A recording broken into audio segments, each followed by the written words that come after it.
সবাইকে স্বাগত জানাচ্ছি গ্লোবাল ভিউজে। আপনাদের সঙ্গে আছি আমি সুস্মিতা দাস। আজ জানাবো আন্তর্জাতিক গণমাধ্যমে আলোচিত সংবাদ ও বিশ্লেষণ। যে কোনো সময় বন্ধ হতে পারে গাজা যুদ্ধ। মার্কিন প্রেসিডেন্ট ডোনাল্ড ট্রাম্পের দেওয়া ২০ দফা পরিকল্পনার প্রধান দফাগুলোতে হামাস সম্মতি জানানোর পর যুদ্ধ বন্ধের প্রবল সম্ভাবনা তৈরি হয়েছে। হামাসের প্রতিক্রিয়াকে স্বাগত জানিয়েছেন বিশ্ব নেতারা। এরপর গাজায় হামলা বন্ধে ইসরায়েলকে নির্দেশ দিয়েছেন মার্কিন প্রেসিডেন্ট ডোনাল্ড ট্রাম্প। প্রবল আন্তর্জাতিক ও অভ্যন্তরীণ চাপে থাকা ইসরায়েল বলেছে তারা ট্রাম্পের পরিকল্পনা বাস্তবায়নে প্রস্তুত। অভিযান বন্ধের নির্দেশ দেওয়া হয়েছে ইসরায়েলি সেনাবাহিনীকে। ইসরায়েলি বিশ্লেষকরা এই অবস্থাকে যুদ্ধ থেকে সরে আসার সুবর্ণ সুযোগ বলে অভিহিত করেছেন। যুদ্ধ দীর্ঘায়িত করে নেতানিয়াহুর নিজস্ব রাজনৈতিক স্বার্থ হাসিলের চেষ্টায় এ পদক্ষেপ বড় ধাক্কা খেয়েছে বলে মন্তব্য করেন তারা। শুক্রবার এক বিবৃতির মাধ্যমে হামাস বলেছে আগ্রাসন এবং ধ্বংসাত্মক যুদ্ধ বন্ধের লক্ষ্যে তারা পরিকল্পনাটি ব্যাপকভাবে পড়েছেন এবং ফিলিস্তিনি দলগুলোর সঙ্গে গভীরভাবে পরামর্শ করেছেন। সংগঠনটি বলেছে জাতীয় দায়িত্বের ভিত্তিতে এবং ফিলিস্তিনি জনগণের মৌলিক নীতি, অধিকার ও সর্বোচ্চ স্বার্থ মাথায় রেখে এই প্রতিক্রিয়ায় উপনীত হয়েছেন তারা। হামাস বলেছে যুদ্ধ বন্ধ এবং আগ্রাসী ইসরায়েলি বাহিনীর প্রত্যাহারের সুযোগ করে দেওয়ার লক্ষ্যে তারা সব জীবিত ইসরায়েলি বন্দীর মুক্তি এবং মৃত ইসরায়েলিদের লাশ ফেরত দিতে সম্মত। তবে সংগঠনটি দৃঢ়ভাবে জানিয়েছে এই মুক্তি তখনই ঘটবে যখন বন্দী বিনিময় প্রক্রিয়ার জন্য মাঠের পরিস্থিতি সুরক্ষিত করা হবে। সেই লক্ষ্যে হামাস মধ্যস্থতাকারীদের সঙ্গে আলোচনার জন্য প্রস্তুত বলে জানিয়েছে। যুদ্ধ বন্ধ করা, গাজায় মানবিক সাহায্য প্রবেশ নিশ্চিত করা, ফিলিস্তিনিদের বাস্তুচ্যুতি রোধ করা এবং উপত্যকা দখলের বিরুদ্ধে অবস্থান নেওয়ার জন্য বিবৃতিতে আরব, ইসলামিক ও আন্তর্জাতিক প্রচেষ্টার প্রশংসা করা হয়।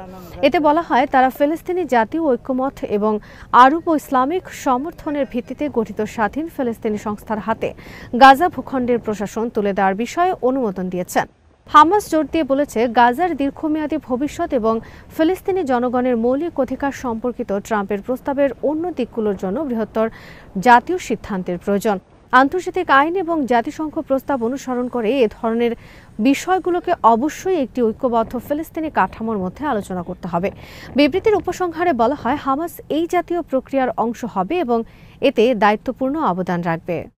এর আগে হামাস নেতা মুসা আবু মারজুক আল জাজিরাকে বলেন হামাস নীতিগতভাবে পরিকল্পনার প্রধান বিষয়গুলোতে সম্মত হয়েছে, তবে এর বাস্তবায়নের জন্য আলোচনা প্রয়োজন। তিনি বলেন আলোচনা ছাড়া এই পরিকল্পনা বাস্তবায়ন সম্ভব নয়। তিনি প্রস্তাবে বারবার হামাসকে সন্ত্রাসী সংগঠন হিসেবে আখ্যায়িত করার বিষয়টি নিয়ে তীব্র আপত্তি জানিয়ে বলেন হামাস একটি জাতীয় মুক্তি আন্দোলন। প্রস্তাবের সঙ্গে এ ধরনের শব্দ ব্যবহার কোনোভাবে যায় না। হামাসের আরেক সিনিয়র কর্মকর্তা ওসামা হামদান বলেছেন ফিলিস্তিনি রাজনৈতিক প্রক্রিয়া থেকে হামাসকে বাদ দেওয়ার চেষ্টা সফল হবে না। তিনি নিশ্চিত করেন তারা গাজা ভূখণ্ডে বিদেশি প্রশাসনকে মেনে নেবেন না।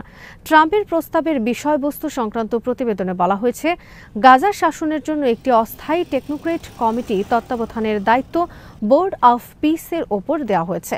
পরিকল্পনা অনুযায়ী এই বোর্ডের প্রধান হবেন ট্রাম্প নিজে, সঙ্গে থাকবেন সাবেক ব্রিটিশ প্রধানমন্ত্রী টনি ব্লেয়ার এবং অন্যান্য রাষ্ট্রের সদস্য ও প্রধানরা। এই প্রতিবেদন প্রকাশিত হওয়ার পর হামাস স্পষ্ট করে দেয় যে ফিলিস্তিনের জনগণ তাদের নিজস্ব বিষয়গুলি পরিচালনা করতে সক্ষম। হামদান একইভাবে জোর দিয়ে বলেন গাজাকে ফিলিস্তিনি সংস্থার মাধ্যমে পরিচালনা করার বিষয়ে একটি ফিলিস্তিনি জাতীয় চুক্তি রয়েছে।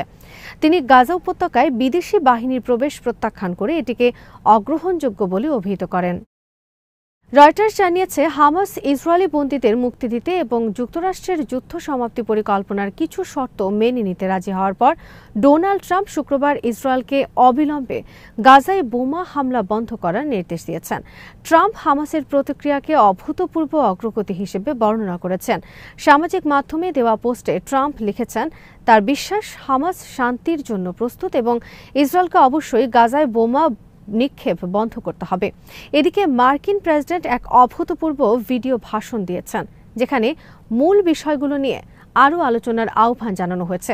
ট্রাম্প বলেছেন আমি সেই সব দেশকে ধন্যবাদ জানাতে চাই যারা আমাকে এটি তৈরি করতে সাহায্য করেছে। এই পরিকল্পনায় কাতার, তুরস্ক, সৌদি আরব, মিশর, জর্ডান এবং আরও অনেকে সহায়তা করেছে। এর পেছনে বহু মানুষ কঠোর লড়াই করেছেন। এটি একটি বড় দিন। আমরা দেখব এর পরিণতি কি হয়। আমাদের কথাকে বাস্তবে রূপ দিতে হবে। ট্রাম্প বলেছেন খুবই গুরুত্বপূর্ণ বিষয় হলো আমি বন্দীদের তাদের বাবা মায়ের কাছে ফিরিয়ে দেওয়ার অপেক্ষায় আছি। সুতরাং আমি শুধু আপনাদের জানাতে চাই যে এটি একটি খুব বিশেষ দিন, হয়তো অনেক দিক থেকে অভূতপূর্ব। এটি সত্যি অভূতপূর্ব। মার্কিন প্রেসিডেন্ট বলেন এই যুদ্ধ শেষ হোক এবং মধ্যপ্রাচ্যে শান্তি আসুক। সবাই এই বিষয়ে ঐক্যবদ্ধ ছিল এবং আমরা তা অর্জনের খুব কাছাকাছি পৌঁছে গেছি।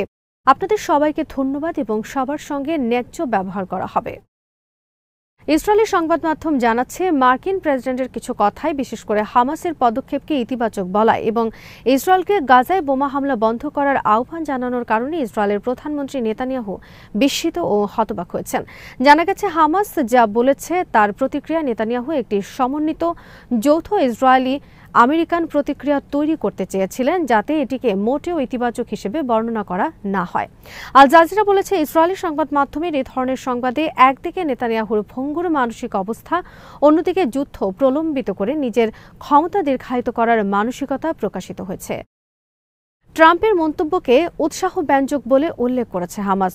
সংগঠনের এক মুখপাত্র বলেছেন তারা বন্দি বিনিময়, যুদ্ধ অবসান এবং গাজা থেকে সেনা প্রত্যাহারের বিষয়ে আলোচনার জন্য প্রস্তুত। খবরে বলা হয় হামাস বন্দি বিনিময় সম্মত হলেও নিরস্ত্রীকরণের মতো জটিল বিষয়গুলো এখনও অমীমাংসিত রয়ে গেছে।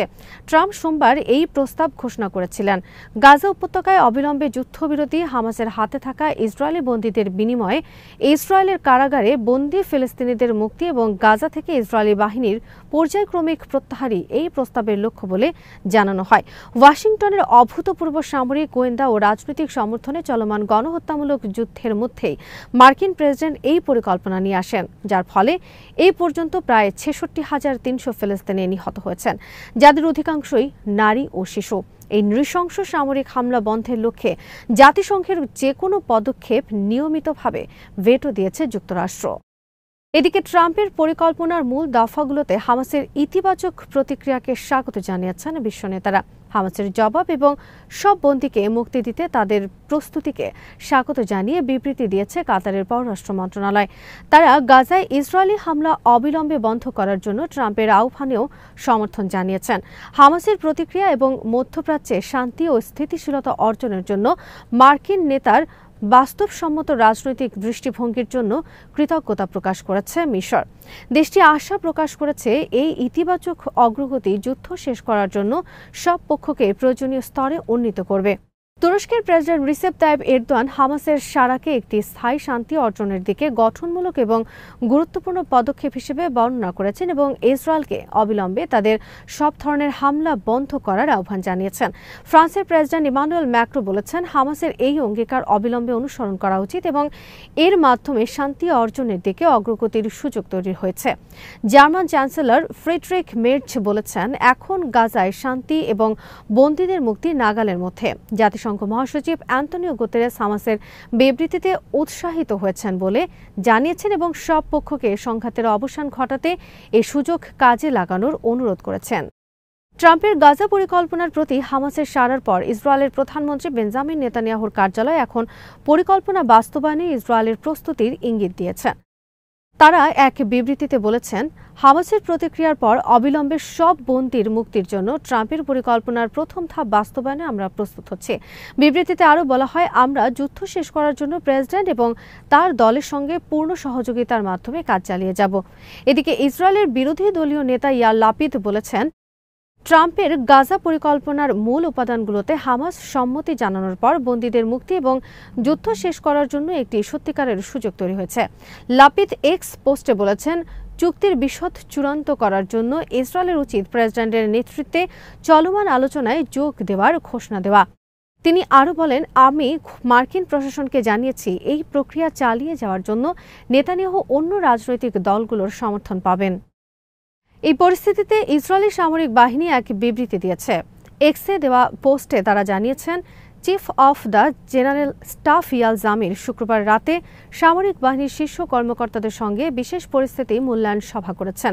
সামরিক বাহিনী বলেছে রাজনৈতিক নেতৃত্বের নির্দেশ অনুসারে chief of the general staff বন্দীদের মুক্তির জন্য ট্রাম্পের পরিকল্পনার প্রথম ধাপ বাস্তবায়নের প্রস্তুতিকে এগিয়ে নিয়ে যাওয়ার নির্দেশ দিয়েছেন। এদিকে ইসরায়েলের সামরিক বাহিনী পরিচালিত রেডিও নেটওয়ার্ক আর্মি রেডিও জানিয়েছে ইসরায়েলের সরকার সামরিক বাহিনীকে গাজা দখলের অভিযান বন্ধ করার নির্দেশ দিয়েছে। আর্মি রেডিওর সামরিক সংবাদদাতা ডরন কাদোস বলেছেন, ইসরায়েলের রাজনৈতিক নেতৃত্ব সামরিক বাহিনীকে তাদের কার্যক্রম ন্যূনতম পর্যায়ে নামিয়ে আনতে এবং গাজায় শুধুমাত্র প্রতিরক্ষামূলক পদক্ষেপ নিতে নির্দেশ দিয়েছে। তিনি এক্স পোস্টে বলেন, এর বাস্তবিক প্রভাব হল গাজা সিটি দখলের অভিযান আপাতত আটকে দেওয়া হয়েছে। আজ এখানেই শেষ করছি। সবাই ভালো থাকুন, সুস্থ থাকুন আর দেখতে থাকুন বিডি ভিউজ। চ্যানেলটি ভালো লাগলে সাবস্ক্রাইব করুন, সংযুক্ত থাকুন আমাদের ফেসবুক পেজে।